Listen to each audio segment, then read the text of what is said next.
Entonces, con esto damos inicio y vamos a empezar a estudiar a la célula. ¿Ok? Si usted agarra un libro de biología, muy probablemente a usted le van a decir cómo son las células, qué tienen, qué no tienen, cuáles son los tipos que hay, cómo se clasifican, qué forma tienen, cuáles funciones tienen. Apostado, en la mayoría de los libros, por no decir todos los que yo he consultado, nunca le dicen qué es una célula. Le dicen de qué está hecha, cómo es, qué tiene, para qué sirve, pero no le dicen qué es. ¿Ok? Y eso es algo muy importante cuando ustedes me vayan a responder a mí. Si yo les digo, les hago una pregunta y les digo yo, ¿qué es tal cosa? No me tienen que contestar lo que tiene, ni lo que hace, ni la forma, ni el tamaño. Si yo le pregunto la definición. O sea, cuando ustedes den una respuesta, deben dar una respuesta siempre que sea entendible. Entonces, vea que lo primero que yo hago es definir es qué es una célula. Y ahí podemos ver una célula de Purkinje, que si ustedes hacen aquí, ven que está la manita, ahí pueden ver que son esas células, son un tipo especial de neuronas muy importantes. Purkinje era un histólogo que fue el que las descubrió. ¿Qué es una unidad? Eso es muy importante, porque la célula es la unidad de la vida. Y tal vez hablemos de, y es complejo definir unidad porque es una palabra muy compleja de definir porque desde el punto de vista del lenguaje es parte del metalenguaje. Es decir, son términos que no se definen porque se definen por sí mismos, como la palabra mamá. ¿Qué es una mamá? ¿Qué es un número? ¿Qué es un grupo? Son palabras que no son fáciles, que no son fáciles de definir porque se definen solas. La unidad, que es una parte compleja de definir, se puede definir como la parte más pequeña capaz de algo. Ujú. Una unidad forma parte de algo, pero es la parte más básica, más pequeña. ¿Ok? Entonces, si es la unidad de la vida, es lo menos que está vivo. O sea, la cosa más pequeña viva es una célula. Por eso es la unidad de la vida. Y es autónoma porque no depende de nada más que de sí misma. Por supuesto que no vive aislada del mundo. Aunque hay excepciones, hay células que sí están aisladas del mundo. Algunas que se han encontrado a 10 kilómetros bajo las profundidades en minas de diamantes en Sudáfrica y petróleo, pozos de petróleo, donde no hay nada, ni luz, nada, o sea, puras rocas, hay bacterias viviendo. Y usted dice, ¿cómo? Bueno, cosas extrañas, pero lo normal es que esas células no estén solas en el mundo, sino que se estén relacionando con alguien. Y entonces, cuando hablamos de autónomo, es que esa célula por sí misma tiene la capacidad de mantenerse viva. Es la unidad estructural porque es la parte más básica que forma un ser vivo. Es la unidad anatómica porque es la parte más pequeña que tiene partes, ¿verdad? Es la unidad fisiológica porque es la parte más pequeña capaz de funcionar de manera autónoma, ¿verdad? Y también es la parte más pequeña que tiene capacidad de reproducirse. Uh-huh. Y hace unos años, cuando usted estaba en la escuela, le decían, bueno, los seres vivos nacen, crecen, se reproducen y mueren. Esa es una manera de ver antigua de cómo se definían los seres vivos. Como las células son seres vivos, que pueden formar parte de un ser vivo, pueden ser un ser vivo. Usted está formado por células, pero están vivas. Cada célula suya está viva. Pero una bacteria es una célula y también está viva. Entonces, ¿cómo definimos un ser vivo? En la actualidad, a partir de 3 funciones básicas, que son la nutrición, que es la capacidad que tiene un organismo de intercambiar materia y energía con el medio, la relación, que es la capacidad que tiene un organismo para entrar en contacto y establecer interacciones con otros organismos o con el medio, y la reproducción, que es la capacidad de dejar una copia de sí mismo, en algún grado. Puede ser una copia completa o media copia, pero después voy a explicar eso. Pero dejar descendencia, un hijo o una hija, o algo diferente, porque no solo dos sexos hay. ¿Ok? En la naturaleza hay cosas muy complejas. Claro, nada que ustedes se imaginen y no tiene que ver con la discusión de género que hay en la sociedad, nada que ver. O sea, estoy hablando de cosas muy complejas como hongos, donde hay como 6 sexos diferentes. ¿Ok? Pero bueno, al final de cuentas, una célula es algo pequeño, autónomo, estructuralmente definido, anatómicamente definido, fisiológica y reproductivamente definido. Que la reproducción es parte de una función, pero es la más importante. Entonces, por ejemplo, hay una discusión sobre los virus. ¿Son los virus seres vivos? Bueno, según esto, ¿no? Porque un virus no es autónomo. Porque un virus no tiene fisiología reproductiva. Las demás sí, todo lo demás sí. Está como a medio camino. Según este criterio, ¿verdad? ¿Se nutren? Sí. ¿Se relacionan? Sí. ¿Se reproducen? Solo no. Necesitan de alguien. Entonces ahí hay un por qué no están vivos. ¿De acuerdo? El primer hombre que vio las células fue Robert Hooke, un inglés notable, un tipo genial, polémico, era mala persona, nadie lo quería. Él era el enemigo número uno de Isaac Newton, pero este señor, que no le vamos a quitar lo genial que tenía, y ahí está joven, usando un microscopio, en el año 1665, obviamente el microscopio lo usó antes, en el año 1665 publica un libro en el cual recoge todas las observaciones que hizo con el microscopio, ¿ok? Y él, en este tema, o en este libro que ahora vamos a ver cómo se llamaba, describe unas estructuras que él no sabía qué eran y les puso el nombre de células, ¿ok? En inglés, cell, en español, células. Bueno, ahí viene algo medio complejo ahí. Y a partir de ahí nace una rama muy importante de la biología, que es la biología celular, que anteriormente se llamaba citología, ahora se llama biología celular. Hooke vio un montón de cosas al microscopio y dibujó un montón de cosas. Y entre las cosas que vio y dibujó estaba un trozo de la corteza de un árbol que se llama el alcornoque. Un árbol que tiene una madera durísima, pero que tiene una cáscara, una cubierta, una corteza muy suave. Tan suave que de ella sacan el corcho. Este es el árbol de corcho. Vean aquí, por ejemplo, cómo de aquí para arriba se ve la corteza, pero de aquí para abajo se la quitaron, ¿verdad? A los árboles de corcho le quitan la corteza para poderla usar, ¿verdad? El corcho se usa para muchas cosas. Aquí al fondo pueden ver un árbol de corcho bien, con corteza, pero aquí lo pueden ver que ya le cortaron la corteza. Esta especie, que es típica de Europa, bueno, de la parte de la península ibérica, básicamente, norte de Europa, de esa zona, Francia y Portugal y España. El alcornoque, que es originario de esa zona, que tiene el nombre de Quercus suber, y ojo el nombre científico, ¿verdad? Subrayado, mayúscula, minúscula, las dos partes. Fagace es el nombre de la familia. Entonces se pone el nombre científico y la familia. En plantas se hace así, generalmente.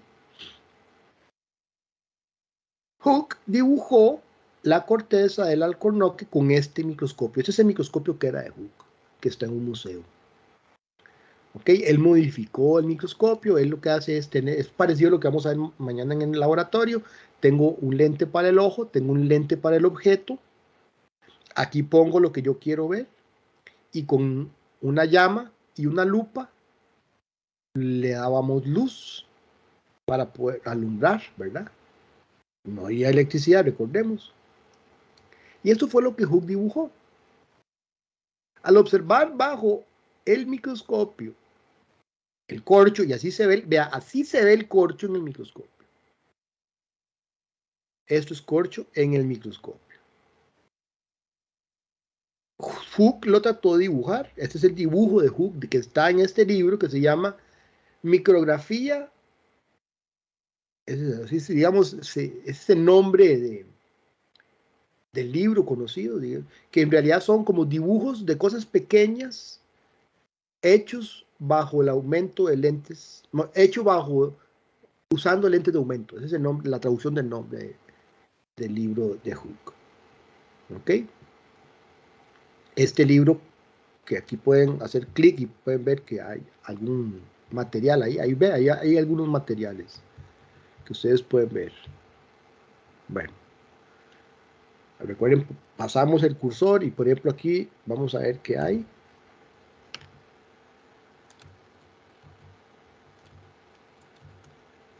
Vamos a ver.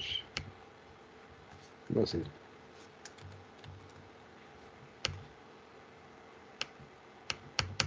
Se me está quedando, se me queda pegada la computadora. Un momento. Pues se me está quedando pegada, pero ahí hay algo.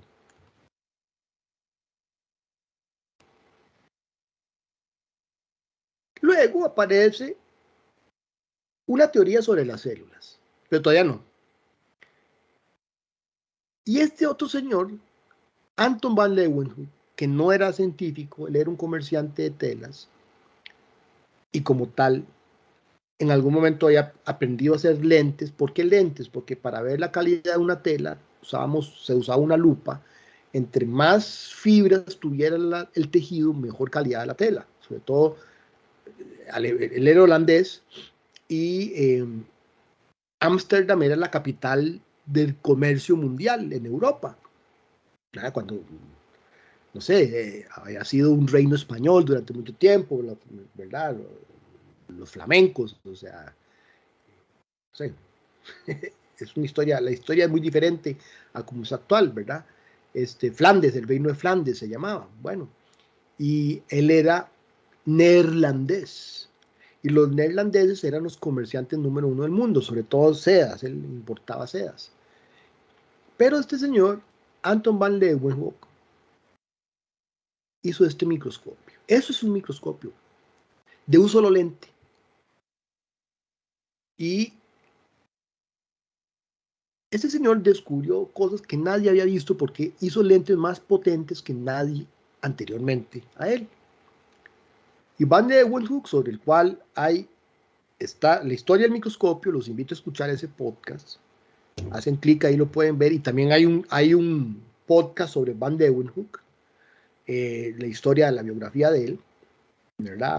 Ahorita más o menos de mes y medio estamos con el Día Mundial del Microscopio. Yo saqué ese podcast para el aniversario del Día del Microscopio, que es curiosamente el día que cumple Van Leeuwenhoek, aunque no fue él el que lo inventó. Y entonces, vean, estamos hablando de que 1650 por ahí, el mundo era otro. Y para 1830, más o menos, en la teoría celular, así se llama, fue en 1839. Pero desde 1830 ya empezaron a darse cosas que llevaron a esa teoría.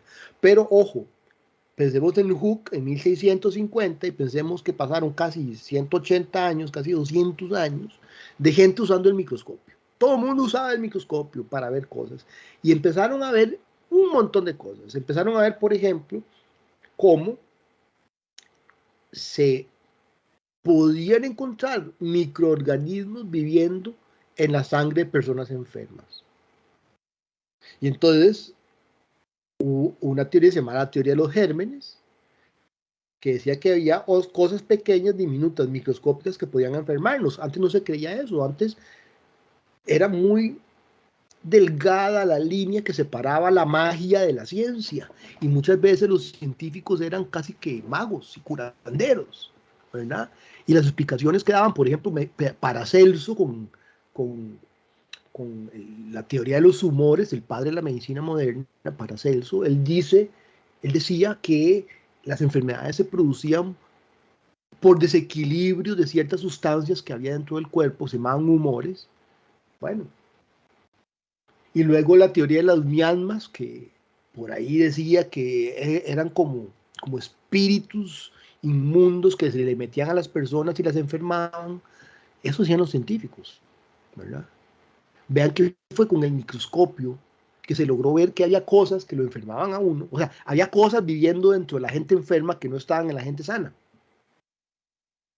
Y luego entonces empezaron a desarrollar experimentos y se comprendió, gracias a Pasteur, por ejemplo, francés, y Robert Koch, un alemán, cómo había, a pesar de que ellos eran enemigos científicamente hablando, ¿verdad?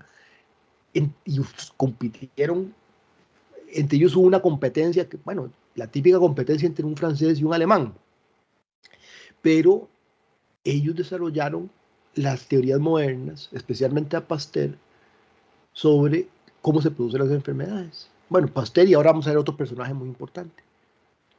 Y ese es el nombre de este trabajo de dos prusianos, alemanes, dice ahí, pero todavía no existía Alemania.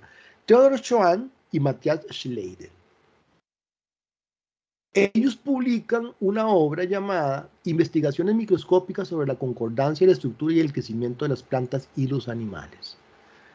Schwann y Schleiden eran médicos, pero además era uno zoólogo y el otro era botánico.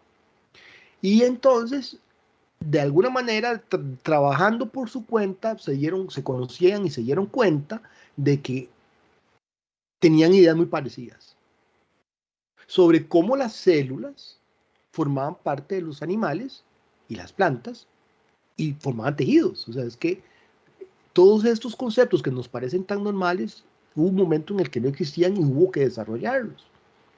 Y así fue como en ese año ambos publican este texto que se llama así, Investigaciones microscópicas y no sé qué, no sé cuánto, que dice ahí, y nace la teoría celular. Esta teoría básicamente plantea una oración. Todos los seres vivos están formados por células. O sea, eso fue algo que ellos vieron. Todas las cosas que estaban vivas siempre tenían células. Ahí están estos dos señores, Schwann y Schleiden. Bueno,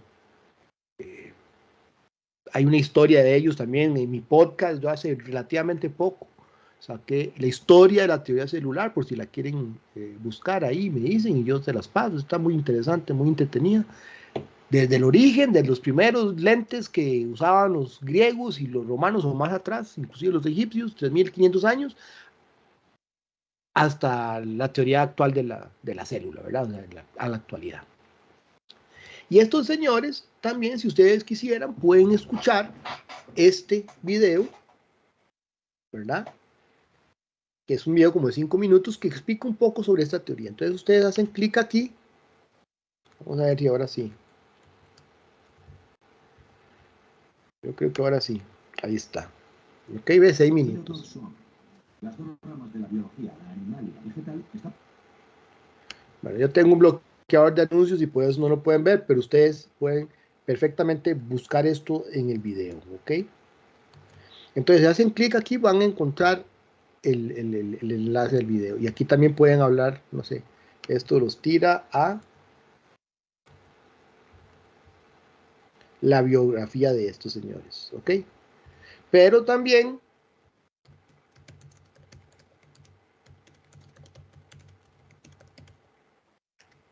en la cueva del topo, que es el mío, aquí está.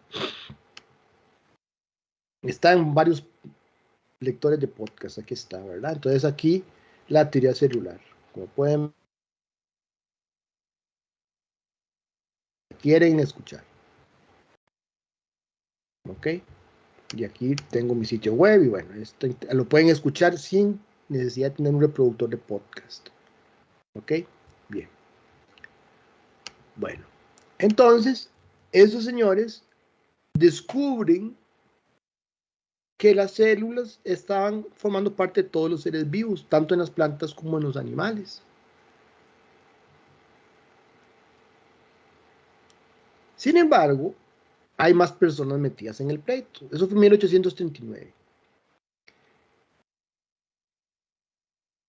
Uno de ellos decía que la célula era la unidad funcional. Otro de ellos, no vamos a entrar en detalles, decía que la célula era la unidad estructural. Y luego otro más se llamó Rudolf Virchow, uno de los personajes más importantes en la historia de la medicina, otro alemán, Rudolf Virchow, basado en Robert Remak, que es otro biólogo importante que trabajaba con Leiden y Schwann. Para 1855, Virchow, ese es Rudolf Virchow, el padre de la medicina, digamos, más moderna, la asepsia y la medicina social, y el concepto de una medicina, así se llama, una medicina,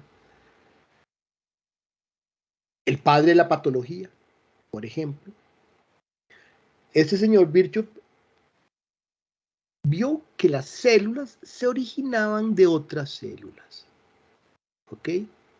Y Virchow acuñó un término que no es de él, pero fue como el que lo hizo famoso. Este es Remak, Robert Remak. Y Robert Remak había trabajado con este señor François Viste Raspol, y Raspol fue el que dijo omnicélula a célula. Una célula se origina de otra célula. Eso es lo que significa esa frase. Claro, no fue que le robó el mandado. No, no, no. O sea, como toda en la ciencia siempre hay pleitos. Pero aquí Virchow tuvo el mérito de ver cosas que estos otros señores no vieron. Porque Virchow fue más allá. Virchow además dijo, bueno, si las células están formando parte de los tejidos y las células se originan de células, si un tejido está enfermo, significa que se origina de células enfermas. Y si él que estudiaba el cáncer, él se dio cuenta cómo la célula era una unidad funcional patológica. Que eso, vean, eso cambió completamente la manera de ver el mundo para los médicos. Porque entonces la célula se volvió el centro de la medicina. Entender cómo curar la célula, entre comillas, y curar entonces los tejidos y los órganos, se convirtió en el objetivo de la ciencia médica, por lo menos. Entonces, el aporte de Virchow fue muy interesante porque él, de alguna manera, unos años después, a Leiden y Schwann, complementa la teoría celular. Aparece entonces Santiago Ramón y Cajal, el padre de la neurología moderna, y por eso les hablo de él. Ganador de un premio Nobel, ¿verdad? De medicina. Aquí ya me brinqué a varios que no se les podía dar el premio Nobel porque el primer premio Nobel fue en el año 1902, pero bueno, gente muy notable, de los que mencioné yo, hubo un premio Nobel también, pero bueno, Ramón y Cajal fue uno de los primeros premios Nobel en medicina, se lo dieron junto a Camilo Golgi, que después vamos a hablar de Camilo Golgi, y Santiago Ramón y Cajal fue quien, usando microscopios, cambió también la manera de percibir a las neuronas. Y estos son los dibujos de Ramón y Cajal, y de hecho él formó a un montón de personas en el uso del microscopio y en la neurología, ¿ok? Y Clodomiro Picado trabajó con él, inclusive, por ejemplo, para que tengan una idea de lo importante que era Ramón y Cajal. Y Ramón y Cajal llevó la teoría del Virchow a la práctica, especialmente para explicar enfermedades del sistema nervioso. El trabajo de Cajal todavía sigue siendo útil en el día de hoy, al día de hoy. O sea, el trabajo del señor fue pionero. ¿Qué dice esta teoría celular? Dice que todos los seres vivos están formados por células o bien por productos secretados por las células. Por lo tanto, como una célula es básica para formar un organismo ya, a la célula se le puede componer o o entender como la unidad de la vida, la unidad estructural de la vida. Es decir, que en este sistema de clasificación que les presento, donde voy de lo pequeño a lo grande, la escala natural de Aristóteles, de los átomos a las moléculas, a los organelos, a las células, a los tejidos, a los órganos, a los sistemas, organismos, etc. Cuando llego al nivel de célula, puedo hablar de vida. Eso dice este primer enunciado de la teoría celular.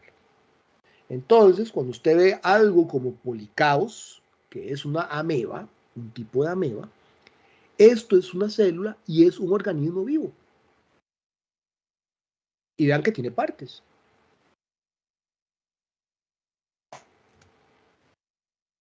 Y entonces, cuando usted ve, vamos a ver aquí dos de los organismos más básicos y más sencillos que existen. Trichoplax adherens, que es un placosuario, un organismo desconocido para la mayoría de las personas que no son biólogos, por lo menos, donde podemos ver que esta cosa, que es como una bolsita de células de 2 milímetros de tamaño, está formada por diferentes tipos celulares. De hecho, tiene como 9 tipos diferentes de células. O bien, en una esponja, que hay como unos 34 tipos diferentes de células, que es, digamos, el organismo animal conocido por la mayoría de la gente que sabe, son animales, las esponjas más sencillos, todavía más sencillos que los placosuarios. Hay como unos 34 tipos de células, pero vea cómo las células se organizan y forman parte del organismo. Entonces, todos los seres vivos están formados por células. Lo podemos ver desde los más sencillos, animales más sencillos, hasta los más complejos. Desde los organismos unicelulares más sencillos hasta los organismos unicelulares más complejos. O sea, siempre organismo vivo, célula o células, en singular y en plural. ¿Ok? El hecho que un organismo sea más sencillo no se dice que es más evolucionado o menos evolucionado, y esto lo voy a aclarar porque más adelante yo voy a hablar de ese término. Uno no puede medir la evolución como más o menos evolución, sino que se habla de más complejo o menos complejo, más derivado, más complejo o menos derivado, más sencillo. Pero eso no significa que una bacteria no haya evolucionado o que no sea evolucionada. ¿De acuerdo? Que es más compleja una persona que una bacteria a nivel anatómico, pero no a nivel fisiológico, probablemente. Entonces ahí hay que tener muchas cosas como claras y uno habla de sencillo y no de evolucionado. Luego, veamos aquí un tejido como este, ¿verdad? Que es un epitelio estratificado plano no queratinizado, el que está señalado por flechas, donde veo abajo y arriba, por todo lado veo células, las ven, igual que aquí en el tejido conjuntivo. Entonces, todas las cosas que están vivas o son células o están formadas por células. El otro enunciado dice que los seres vivos y sus funciones vitales ocurren dentro de las células del cuerpo. Por lo tanto, la célula va a ser la unidad fisiológica, o sea, de función de la vida. Y entonces, dentro de las diferentes células, encontramos un grupo de estructuras, como las mitocondrias, el núcleo, el retículo, que se van a encargar de diferentes funciones. Y esas funciones son en conjunto los que forman un ser vivo. Pero la célula las contiene todas a la vez. Y el tercer enunciado, que fue el de Virchow, indica que la célula se origina de otras células por un proceso de división que ya se conocía más o menos, que era la mitosis, descrita por otro alemán que se llamaba Fleming. Y Fleming hablaba de la mitosis más o menos para la época de Virchow, y todavía no se ha hecho la relación entre mitosis y enfermedades, pero bueno, Virchow puso las bases para eso, pero sí por lo menos se vio que la célula era la unidad reproductiva de la vida. Y después entendimos este proceso de división celular, pero en aquel entonces no se entendía, ¿verdad? Nada más se dio Virchow, bueno, ¿de dónde salen las células? De otras. ¿De dónde salió la primera? Ah, interesante pregunta, pero el curso no va para ello, ¿ok?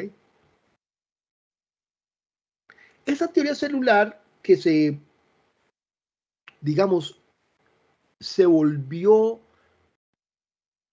relevante para la ciencia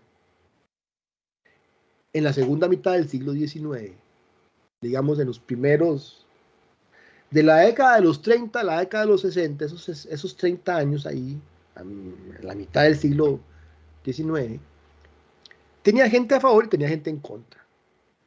Y había un grupo de científicos de aquel entonces que creía que la teoría celular no le parecía del todo correcta. Y entonces, sin entrar en detalles, ni en pleitos, ni en mucha explicación, había un grupo de científicos que creían que la vida se originaba de manera espontánea, que no se originaba de otras células, sino que aparecía de forma espontánea. O sea, que la teoría, las ideas de Virchow no eran tan aceptadas.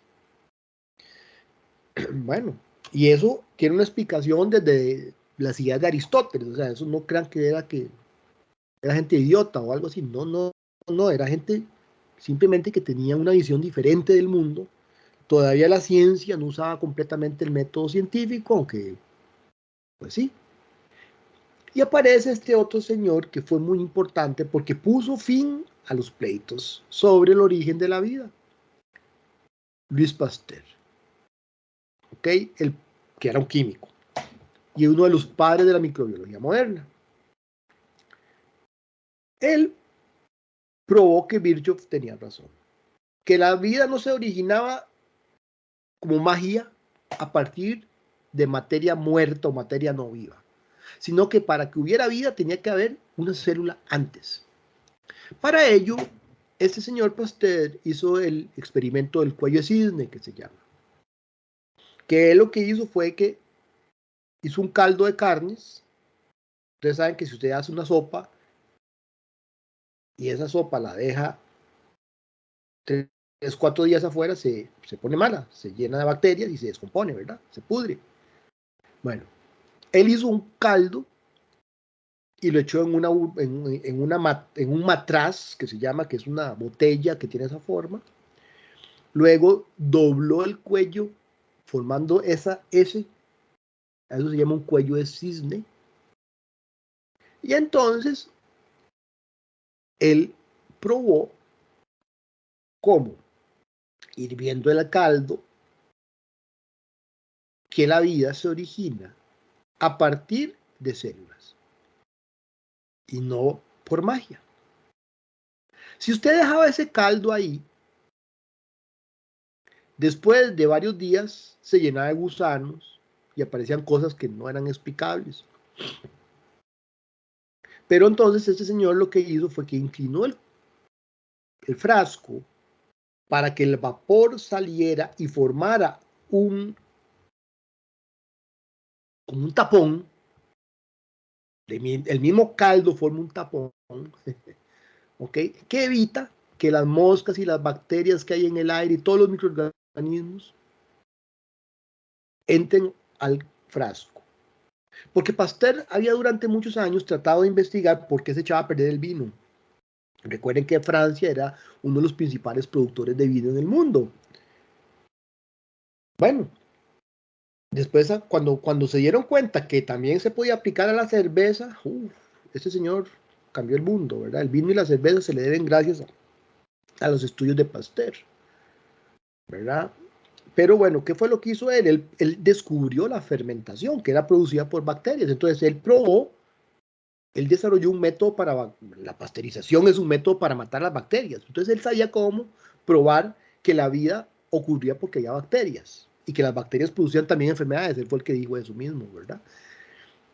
O sea, Virchow hablaba de las células, pero él hablaba de las bacterias y las enfermedades. Por ejemplo, eh, la tuberculosis, estudió, y él desarrolló, bueno, no era una bacteria, un virus, pero él desarrolló la vacuna contra la rabia, por ejemplo, Pasteur. que ahora nadie se muere de rabia, pero eso era terrible hace 200 años, ¿verdad? Y entonces, al hervir el caldo y al inclinarlo y formar esa burbuja, ¿ok? Si no había burbuja, el caldo se contaminaba, pero si había burbuja, el caldo no se contaminaba. Entonces él decía, bueno, si la vida se origina de la nada, ¿por qué no se origina entonces ahí en el frasco? Si el frasco no tiene esa burbuja que tapa, pueden entrar cosas, y al entrar cosas, eso es lo que echa a perder el caldo.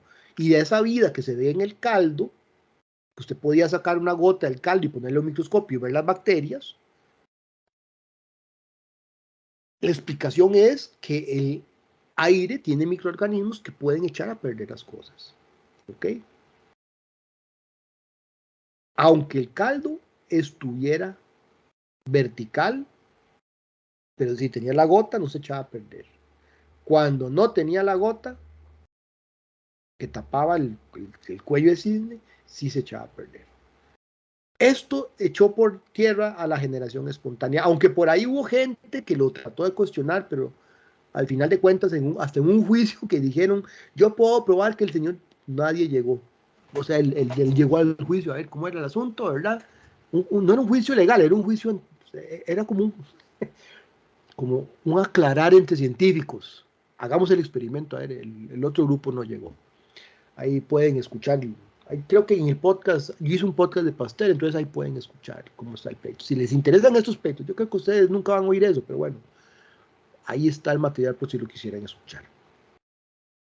Bueno, ¿y para qué está hablando el profesor de biología de todo esto? Porque 200 años después de Pasteur y de Virchow y de Schwann-Schleiden y de Robert Hooke, estamos hablando de esto. Bueno, porque hoy entendemos muchas cosas gracias a esta teoría celular. Es decir, esto hace 300 años, la explicación de por qué se enfermaba y se moría la gente era muy diferente. Por ejemplo, en un hospital había más posibilidades de morirse una mujer al dar a luz que si paría en la casa. ¿Por qué? Porque en un hospital había un médico que atendía 30 partos en un día. Pero a veces eran tantos partos que el médico agarraba una y se iba con la otra y ni siquiera se lavaba las manos. ¿Por qué? Bueno, mil cosas. ¿No es eso cierto de que los europeos no se bañaban y que pasaban 2 años sin bañarse y que olían? No es tan así, o sea, tal vez en el invierno, en ciertas regiones, pero, o sea, el asunto es que nadie entendía hasta la segunda mitad del siglo, digamos, XIX, que en la cuchilla con que usted le cortaba la panza a un paciente para sacarle el apéndice, quedaba sangre con bacterias, que si usted usaba esa cuchilla luego en otro paciente le podía causar una infección.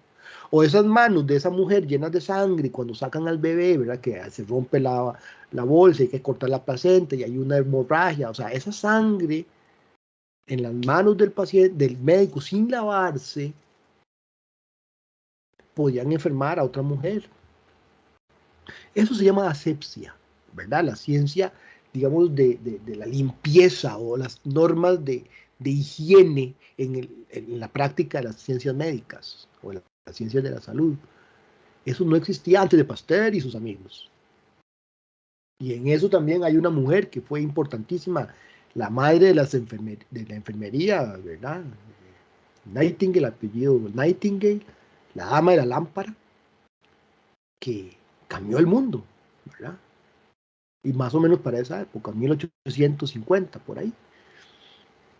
Entonces, entender que había cosas diminutas que causaban enfermedades cambia el mundo, porque entonces ya podemos saber cómo combatirlas. Combatíamos esos microorganismos y también podemos crear una vacuna.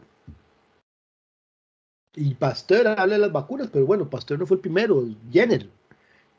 Edward Jenner fue el primero ahí, por si quieren escuchar la historia de las vacunas, también he hablado sobre eso en mi podcast, de cómo se descubrió y en qué se basan. Hay la gente que tal vez no cree mucho en las vacunas, ahí pueden entender muchas cosas.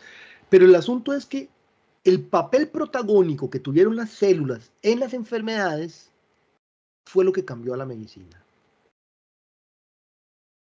Y logramos entonces, a partir de eso, hoy, tener un enfoque diferente donde la célula es una unidad terapéutica y una unidad patológica. O sea, si nosotros entendemos cómo funcionan las células y cómo esas células se pueden modificar cuando están mal, podríamos arreglar un problema. Y básicamente en eso se basa hoy la medicina. Más adelante nosotros vamos a hablar de las famosas células madre y de las terapias con células madre y no solo qué hacen con células madre, sino también toda esa parte ética sobre cómo se deben usar esos conocimientos. Pero hoy se pueden crear órganos a partir de células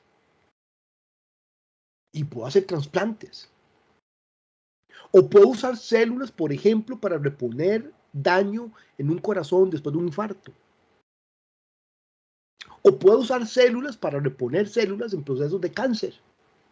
O puedo usar células para eliminar ciertos tipos, por ejemplo, de leucemias. O sea, la célula es una unidad patológica y una unidad terapéutica.